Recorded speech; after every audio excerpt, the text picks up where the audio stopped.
ताड़का वध की कथा। भगवान विष्णु ने श्रीराम के रूप में पृथ्वी पर अवतार लेकर कई लीलाएं रचीं। इन लीलाओं के दौरान भगवान ने कई राक्षसों का वध किया तो कई लोगों को शाप से मुक्ति दिलाई। शबरी, कौशल्या ऐसी ही महिलाएं हैं जिनका जीवन श्रीराम के दर्शन से संवर गया। लेकिन अपनी लीलाओं के दौरान श्रीराम ने एक स्त्री का वध किया था। स्त्री वध रघुकुल की रीत और क्षत्रिय धर्म के विरुद्ध था, लेकिन फिर भी श्रीराम को लोक कल्याण के लिए यह कदम उठाना पड़ा। भगवान श्रीराम अपने छोटे भाई लक्ष्मण और गुरु विश्वामित्र के साथ जा रहे थे। रास्ते में निर्जन स्थान पर बड़े और भयानक पद चिन्ह देखकर उन्होंने अपने गुरु से पूछा कि गुरुदेव, यह स्थान तो बड़ा ही भयावह प्रतीत होता है और इस निर्जन वन में ये विशाल पद चिन्ह किसके हैं? तब गुरुदेव ने बताया कि 6 कोस तक फैले इस निर्जन स्थान पर केवल राक्षसी ताड़का का ही अधिकार है। यह ताड़का वन कहलाता है। यहां आने वाले किसी भी मनुष्य को वह जीवित नहीं लौटने देती। गुरुदेव आगे कहते हैं कि कभी यह स्थान बहुत ही सुंदर जनपद था। कलद और करुष नाम के 2 विशाल नगर यहां की समृद्धि की गाथा गाते थे। फिर अगस्त मुनि के शाप से राक्षसी बनी ताड़का और उसके पुत्र मारीच की विनाशलीला के कारण यह राज्य उजाड़ हो गया। ताड़का में 1000 हाथियों का बल है। ताड़का अपनी माया से कोई भी रूप धारण कर सकती है। श्रीराम कहते हैं कि गुरुदेव, महिलाएं तो बहुत कोमल हृदय और कोमलांगी होती हैं। फिर ताड़का में इतना बल कैसे आया?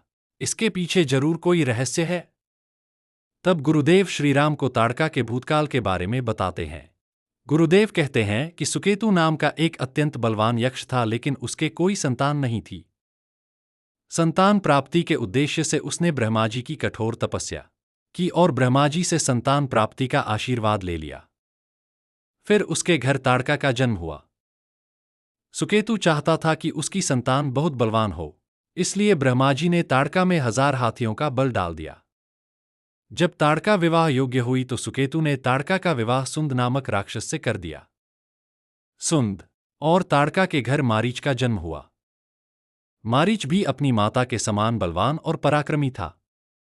मारीच सुंद राक्षस का पुत्र होने पर भी राक्षस नहीं था, लेकिन बाल्यकाल में वह बहुत उपद्रवी था और वह ऋषि मुनियों को अकारण कष्ट दिया करता था। मारीच के उपद्रवों से त्रस्त होकर एक दिन अगस्त्य मुनि ने उसे राक्षस हो जाने का शाप दे दिया। अपने पुत्र के राक्षस गति प्राप्त हो जाने से सुंद राक्षस बहुत क्रोधित हो गया और हत्या करने के उद्देश्य से अगस्त्य ऋषि को मारने दौड़ा। इस पर अगस्त्य ऋषि ने शाप देकर सुंद को तत्काल भस्म कर दिया।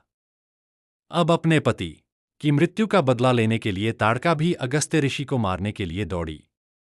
इस पर अगस्त्य ऋषि ने ताड़का को कुरूप हो जाने का शाप दे दिया। अपने कुरूप चेहरे को देखकर और अपने पति की मृत्यु का बदला लेने के लिए ताड़का ने अगस्त्य मुनि के आश्रम को नष्ट करने का संकल्प किया है।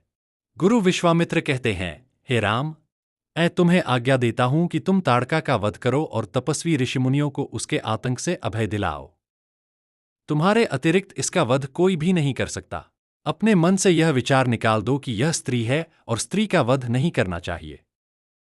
स्त्री के रूप में ताड़का घोर पाप है और पाप को नष्ट करने में कोई पाप नहीं होता। तब श्रीराम ने गुरुदेव से कहा कि मेरे पिता का आदेश है कि मैं आपकी हर आज्ञा का पालन करूं।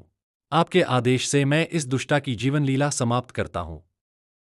फिर श्रीराम के एक बाण से राक्षसी ताड़का के प्राण पखेरु उड़ जाते हैं। जय नारायण अवतार रघुनंदन भगवान श्री राम।